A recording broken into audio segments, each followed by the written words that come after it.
Hello there! Welcome to the Saroy channel wherever you are in the world, and so much love to each and every one of you. How are you doing? I do hope you're doing remarkably well. I'm doing great, thank you very much, and I'm so delighted you've joined me for part 2 of this story because it's a very intriguing story and very exciting. So let's continue. I dreaded to think what harebrained scheme my brother Danny had up his sleeve for Lucas Fairweather. I could only hope he was going to teach the young teenager a lesson. By putting a snake in his satchel, perhaps. Something light-hearted and fun like that, which wouldn't hurt anyone. Lucas's reaction to the snake, of course, would naturally be hilariously funny, although whether that would bring him down a peg or two was definitely debatable. One thing I did know about Lucas Fairweather, that he was absolutely petrified of all snakes. This was an irrational fear that had plagued his life, which he was not reluctant to admit. Everyone in our entire school knew he had a terror of snakes. I do know that when he was little, he had personally witnessed his uncle's pet boa constrictor trying to strangle his pet Yorkshire Terrier. Luckily, the Yorkshire Terrier was spared by Lucas's uncle's quick intervention when he disentangled the poor dog from the constrictor's formidable grasp. But I sneakily suspect the brutal images of that inauspicious event on a young boy like Lucas had burnt a dreadful fear into his heart about snakes that was not easy to expunge, and who could blame him for that? Seeing that must have been very traumatizing for a young boy. I think Lucas's incessant fear of snakes was possibly the only chink in his armor.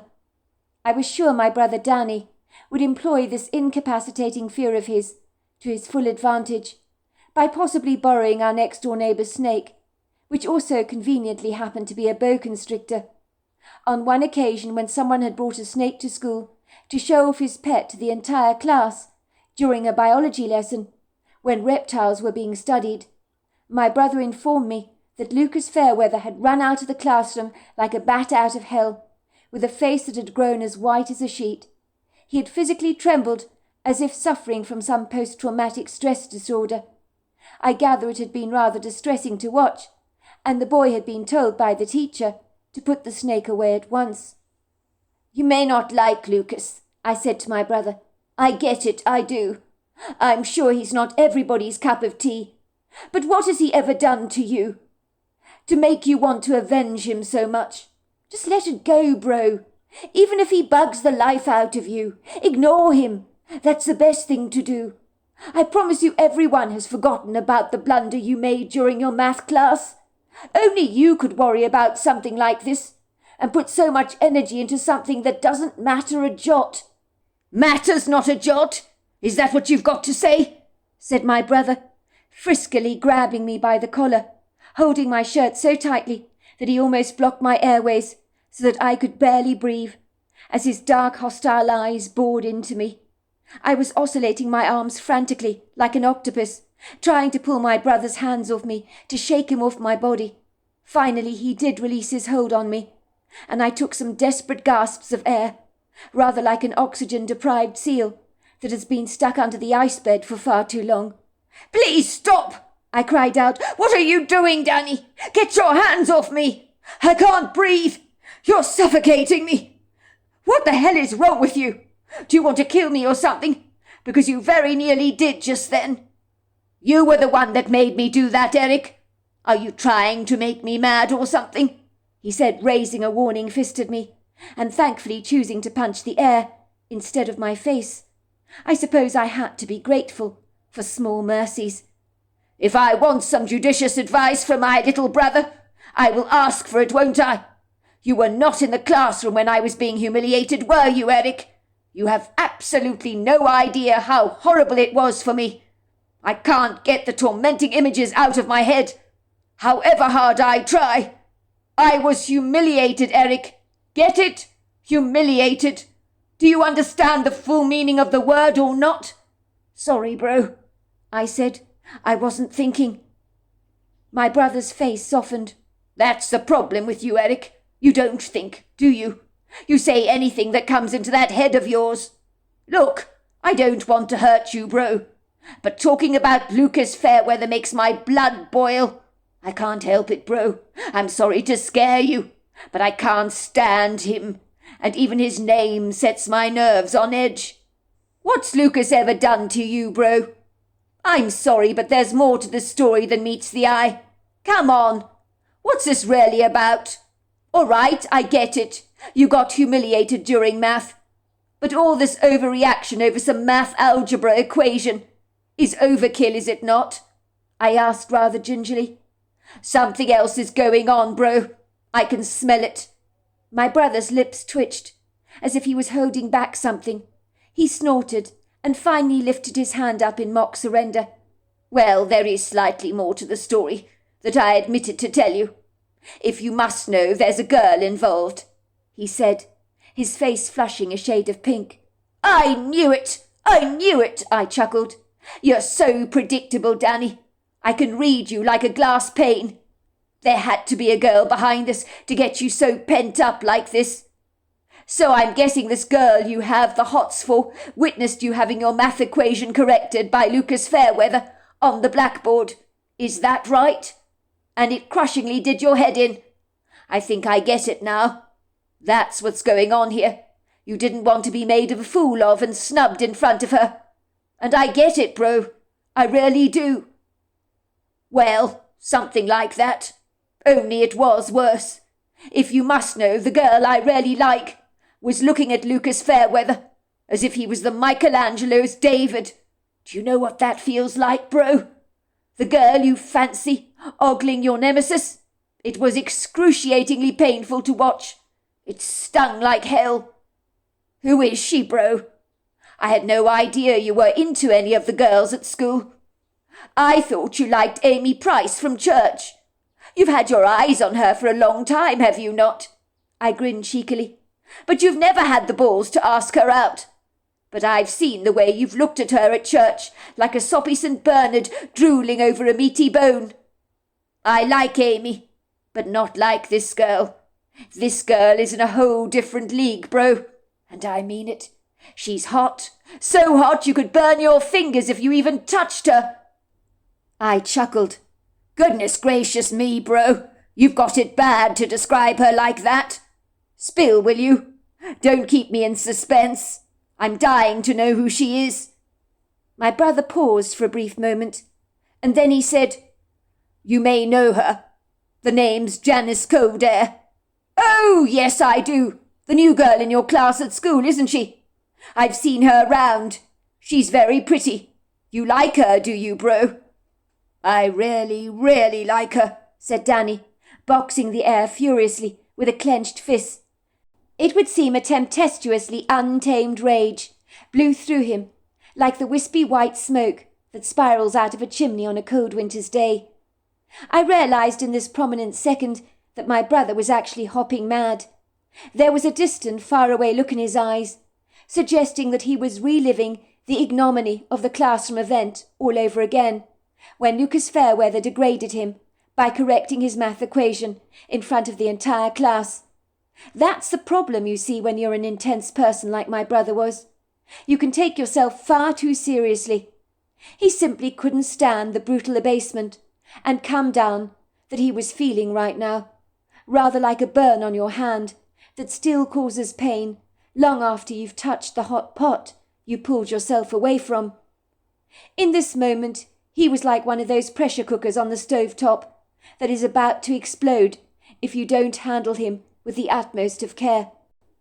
My mother called the spaced-out look of my brother's his zombie face. If she wanted any chores done around the house, like the rubbish bags, for example, being put out for the bin collectors every Friday morning, or for me to help her bring in the shopping from the car from her grocery shop in town, she always preferred to ask me for these helpful favours. I would ask my mother why she was getting me to do all the chores. She would lower her voice promptly and say, Well, I can't possibly ask Danny, can I? He's wearing his zombie face. I would nod with understanding, and without another word, agree to do the chores for her. I knew what my mother was talking about. My mother would say to me, Danny's a complicated teenager, love. When I was warned that the teenage years were always difficult for a parent, I never saw Danny coming. He broke the mould, you know, on the word difficult, taking it to a whole new level. That boy is a challenge to raise, let me tell you. I regret to say, even as his mother, I never understood him, although, believe me, he certainly tested me and your father to the extreme. And sometimes our patience has worn terribly thin. Danny can be peevishly cranky and cantankerous at the best of times, always blowing out hot and cold air, you know. Sometimes I feel we have an alien entity living among us, a whole new human species, if you like. You mean you had a relationship with an alien from outer space, Mum? I teased, who lives by his own set of rules. Very well put, love. Something rather like that, said my mother, giving me a cheeky wink. But don't tell your father I told you that. He'd be absolutely mortified if he thought I'd been fraternizing with little green men. I chuckled. Needless to say, love, my advice as far as Danny is concerned is to ignore him when he's like that, and give him the space he needs to calm down. You don't go poking a hungry tiger, do you? You feed the tiger, leave him be, until he's settled and is more amenable. My father was a very even-tempered, quiet, unassuming man, but he sagaciously stayed out of my brother's way when Danny was in one of his antisocial moods that were the bane of his teenage years, it would seem. My dad told me once that his own father, whom I never had the privilege to meet, as he died before I was born, would also act out like Danny did. We always knew when he got into this kind of grouchy, morose mood to give him space and plenty of it, my dad would say. When you did that, the tempestuous waters of his irascible indignance would finally settle, like oil on top of water, and everything would be fine. My mother always used to say after my father had eaten a very big square meal, he was much more pleasant to be around, which is why when he did die, he was so incredibly big, the funeral director had to personalize his own coffin for him, said my father with a chuckle. My mother kept feeding the man to keep him sweet, and it worked, let me tell you. All I wanted to do on this occasion was to get back into our home and to make myself a ham and cheese sandwich as a snack. I was starving hungry, and the last thing I wanted to do was to talk about Lucas Fairweather, or about the new girl Janice Kildare in my brother's class, or about the unfortunate opprobrium he had experienced in the class that morning that he refused to let go. I wanted to throw all these shenanigans out with the dirty bathwater and forget that they'd ever happened. The trouble was my brother would never allow that to happen. Janice Kildare had seemed to me like a nice enough girl. She was pretty too. I'd seen her around school from time to time. She'd always flashed me a bright smile. She had long dark brown hair, green eyes and a fair skin, but I think her face was perfectly symmetrical, which meant she was pleasing on the eye. Why did I get this ominous, very unsettling feeling that my brother Danny was completely fixated on Janice Kildare? I could smell trouble brewing, like wood burning in the air from someone's fireplace on a cold winter's day, and I didn't like the feeling one little bit. I told you, I rarely like Janice, he told me again. But do you know, thanks to Luke Fairweather, she's not going to give me a second glance, is she? I know she'd fancy me rotten if he didn't happen to be around. But no, he has to steal my thunder, does he not? He made me look stupid in math. Now she'll never like me. I'm sure that's not true, I said to my brother. You're selling yourself short. You're good-looking, aren't you? And clever.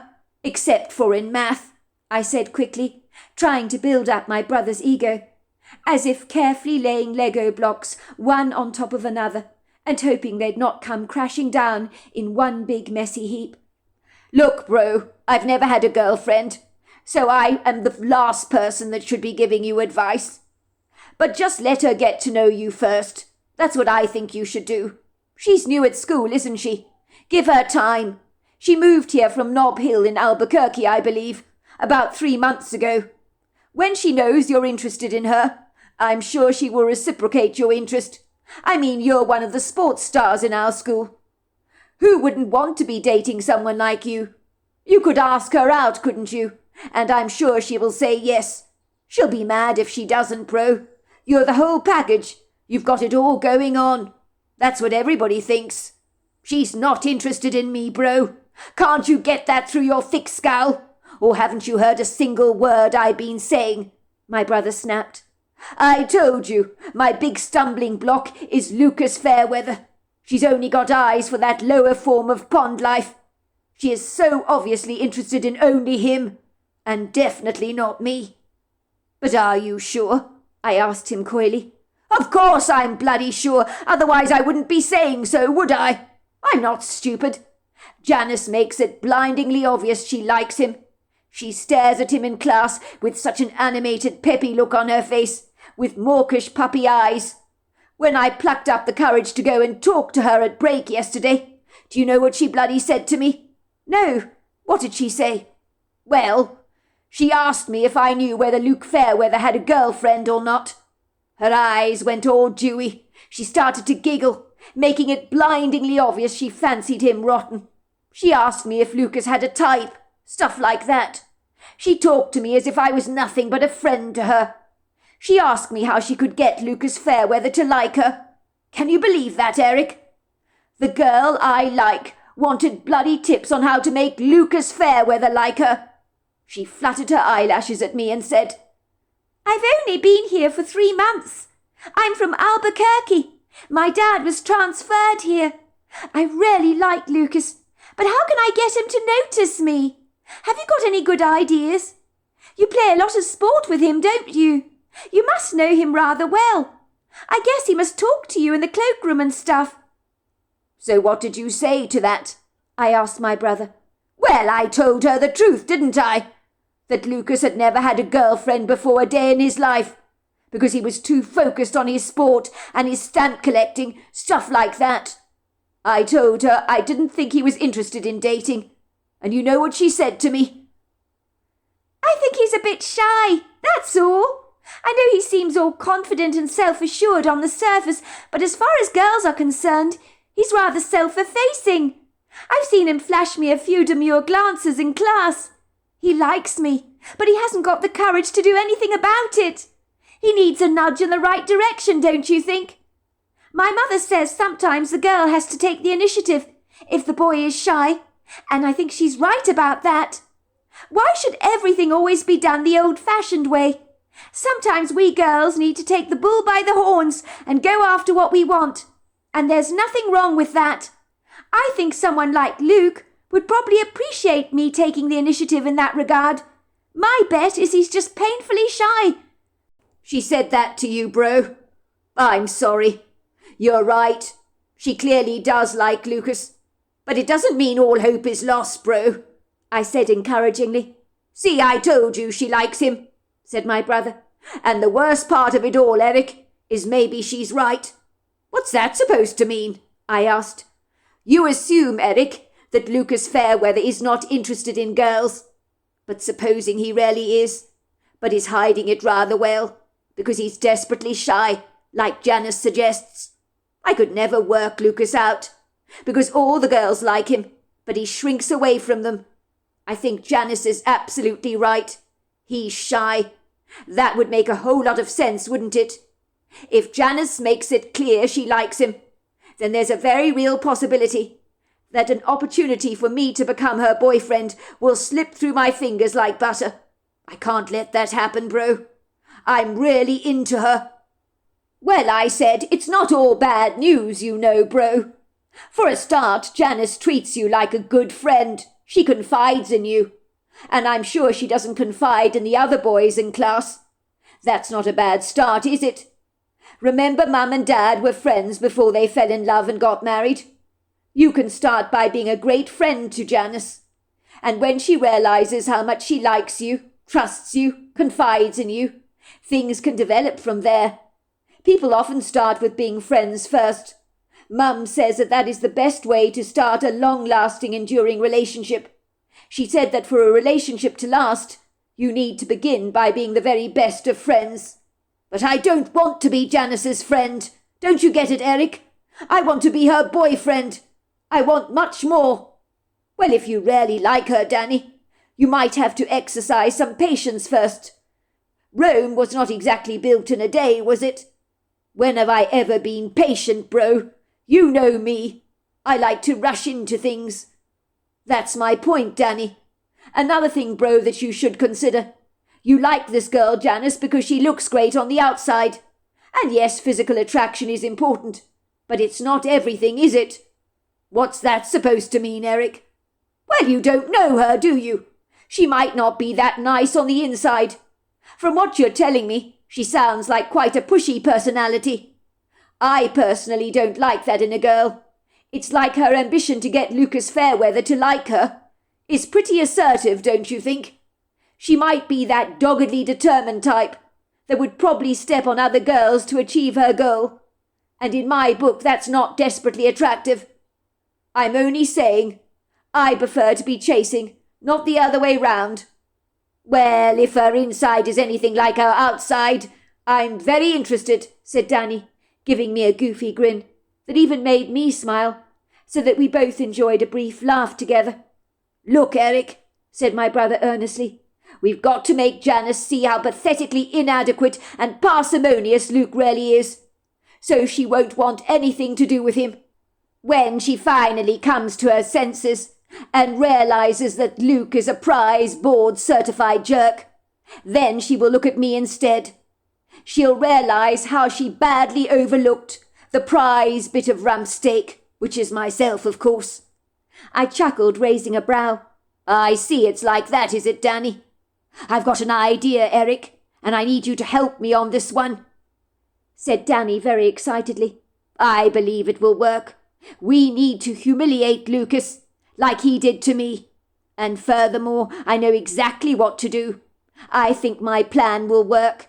I'm banking that it will. I'll do anything to get Janice to see me as boyfriend material. Look, I don't want to be any part of this, bro, I said, shaking my head vigorously. I'm sorry. You need to leave me out of this, will you? Why don't you just tell Janice Kildare straight to her face how you feel about her? I mean, what have you got to lose? If she blows you off, who cares? There are plenty of other fish in the sea, aren't there? Besides, I don't think she's all that. I think Amy Price from church is a whole lot better. Besides, I don't like the way Janice asked you so blatantly how you could make Lucas Fairweather notice her. That's a real turn-off, if you ask me. My brother grabbed me by the collar, expunging my airways once again. He finally let go so that I could breathe, and then he said, What was that you were saying, bro? All right, I'll help you, I agreed. As long as you don't hurt Lucas Fairweather, then I'll come on board with this ridiculous game of yours. It's more like something a girl would do. But just so you know, I'm not happy about this. Don't you worry, Eric. The only hurt that is coming Lucas's way is humiliation. And believe me, humiliation stings, and I want him to be on the receiving end of it. I never said anything about hurting him, did I? I'm not a monster. All I intend to do is give him a taste of his own medicine, to blow his pride, to make him look sufficiently foolish, so that Janice Kildare no longer sees him through her rose-coloured spectacles, in the pathetic way she does at the minute. It's like being in a candy store, and realising that the Reese's chocolate you thought was so very nice really does not compare with the Hershey's Gold Bar after all. Oh, I teased. No prizes for guessing who's the Hershey Gold Bar, then. Even my brother laughed at that, and waved a mischievous finger at me. I think you finally get it, Eric. I was not looking forward to the next day at school, by any manner of means, as I had no idea what Machiavellian scheme my brother had planned for Lucas Fairweather, and part of me did not want to know either. I had been told that at lunch break I needed to meet my brother in the woods that fringed the far end of the school playgrounds, and that I was to be there at the earliest opportunity, almost before the school lunch gong sounded. In other words, I must not be late under any circumstances. I think I got the drift. I was to learn that my brother Danny had passed Lucas Fairweather a folded-up note during the history class, where, when the teacher wasn't looking, the note was discreetly passed from one student to the next, until it finally reached Lucas. He had opened up the note discreetly and looked at it, his face brightening. He had looked up at my brother and nodded, giving him the thumbs-up gesture. The note read, "You know the rare stamp you've been looking for? I might actually have it in my collection, as I have 2 of them, so I'm willing to negotiate. I may only let it go at a good price. Meet me alone in the woods at 12:20. Look for the oak tree, you know, the prominent one, with the hollow stump that you can't miss. I'll show you the stamps I'm willing to exchange with you, if you're interested, that is. I'll give you first refusal, since you've been asking around for this stamp for quite some time."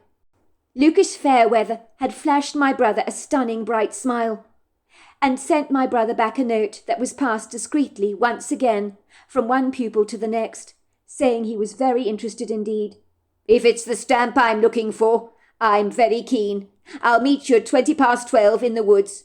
Yes, I know the hollow oak tree you're talking about. That's where the kids hang out if they want to smoke in secret. See you there." When I was at school, some people were very serious about stamp collecting. It was a hobby that indulged many people's interests, myself included. Everyone fantasized about owning some rare, highly sought-after stamp that one day would be worth a sizable fortune. I mean, we could dream, couldn't we? Sadly, all these years later, I even wonder what happened to my old stamp collections. We'd get stamps from all over the world. There were hundreds of these things, along with the pristine first-day covers that were highly sought after at the time. If you were from that generation, you'd have a very good idea about what I'm talking about, and are probably wondering what you did yourself with your stamp collection, which might be buried somewhere in your attic, gathering dust. I know that Lucas Fairweather was an impassionate stamp collector that took his pastime very seriously indeed. As I was saying, he'd been asking around for a rare stamp for quite some time that he wanted to add to his collection, which was hard to attain, and was considered a stamp that one day might be worth a lot of money, and those were the stamps that were naturally in high demand and hard to come by. Ostensibly, even with my own stamp collection, I would regularly ask people at school if they had any particular stamps that I was looking for, to exchange with some of my own. The exchanges could range from chocolate bars to marbles, posters, objects of interest, and of course money, and then let's not forget stamps as well. But I do know that Lucas also acquired stamps from people by completing their math homework for them, or helping them with an essay that they were struggling with.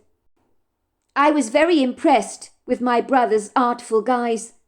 Let's not kid, with a rare stamp on offer like this, Lucas Fairweather would easily walk into my brother's cunning trap, without so much as batting an eyelash, or becoming remotely suspicious in any way.